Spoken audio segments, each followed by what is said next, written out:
Perhaps one of the most common questions I get when I talk to people about smart objects is, well, if they're so great, shouldn't I just use them all the time for everything? And my response is, well, maybe, but it is important to know there are a few things that you cannot do to smart objects. There has to be some kind of a workaround. For example, on this portrait here, I've already made it a smart object, and I realize there's a few blemishes that I want to adjust and things like that. So I've, of course, jumped directly to things like the spot healing brush, and when I do, I get this symbol, which I like to call the "I'm sorry, Dave, I can't let you do that" symbol, but it's the "you can't."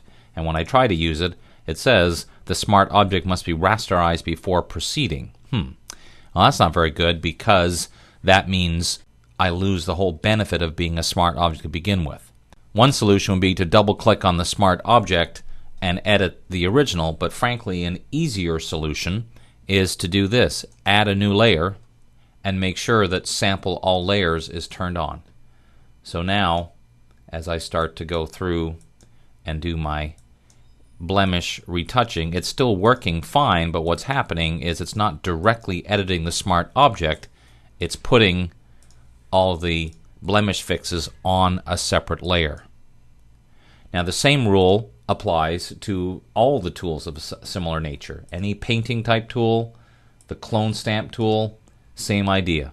So if I wanted to clone something, same thing. I'd have a new layer, then I would use the clone stamp tool and just make sure up here it says all layers. Then I would use the clone stamp tool the way I normally would, but again, the results are appearing on this separate layer.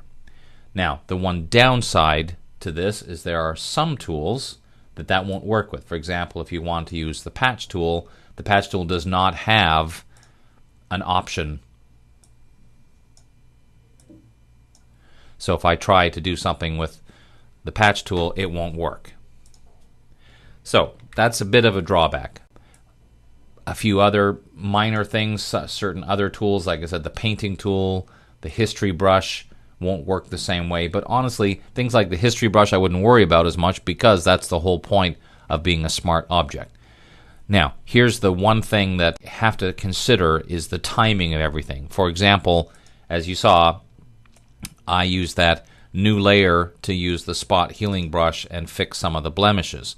Well, I'd have to do that after everything else. In other words, if at this point I decide, you know what, I'm going to apply an adjustment layer like maybe vibrance here.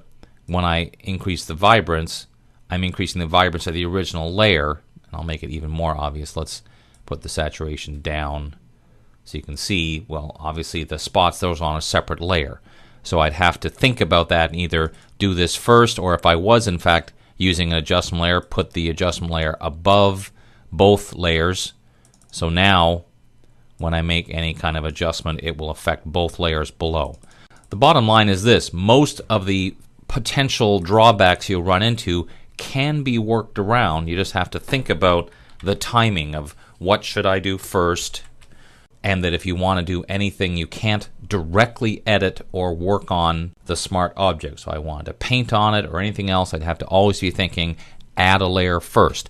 Frankly, it's a minor inconvenience for all the other benefits that you get from working with smart objects. And when we talk next about camera raw and smart objects, it's a definite plus to be able to have that ability of a camera raw smart object. This requirement to put a new layer to do things like cloning and healing and so on, frankly, in my opinion, is a minor inconvenience. As I said, it's just, that's the way to go.